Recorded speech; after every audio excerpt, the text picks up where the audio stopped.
আপু আপনার দেশের বাড়ি কোথায়? আমি নিজেও জানি না আমার দেশের বাড়ি কই। আমি এইটাই জানি আমার একটা কার্ড আছে মহাখালী। নোয়াখালী। মহাখালী মহাখালী নোয়াখালী। মহাখালী। এ জায়গায় কত বছর ধরে? এ জায়গায় আমি 67 বছর ধরে। আপনার বয়স কত? আমি এটা জানি না, আমি 67 বছর ধরে এই জায়গায় আছি। আপনি এই মাজারে 67 বছর ধরে আছেন? হ্যাঁ। এই 67 বছর ধরে এখানে কি বাড়ি গাড়ি সব করে ফেলাইছেন? আমার কিছু নাই, আমি একটা বাসা ভাড়া করে থাকি। আপনার হাজবেন্ড কি করে? উনি ছোটখাটো একটা ব্যবসা করেন। ছেলে মেয়ে কয়জন? আমার না, আল্লাহর মাল 9 ছেলে, আল্লাহর নিয়ে 10 ছেলে। নাউজুবিল্লাহ। আল্লাহ আমার ছেলে হয়? হ্যাঁ। এ কথা শুনলে আল্লাহ আমার গুরু, নবী আমার শুরু।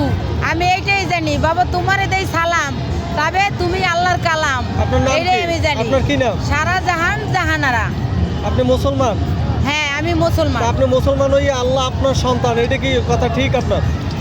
আমি যদি মা হয়ে থাকি, যদি একটা সন্তান আইনে থাকি, তো ওই আল্লাহরে ডাকছি, আল্লাহরে বলছিলাম যে তুই তো আমার আল্লাহ, তাহলে তুই আমার বাবা হস কেমনে? তাই কইছে যে বাবা তোমারে আনতে যাইয়া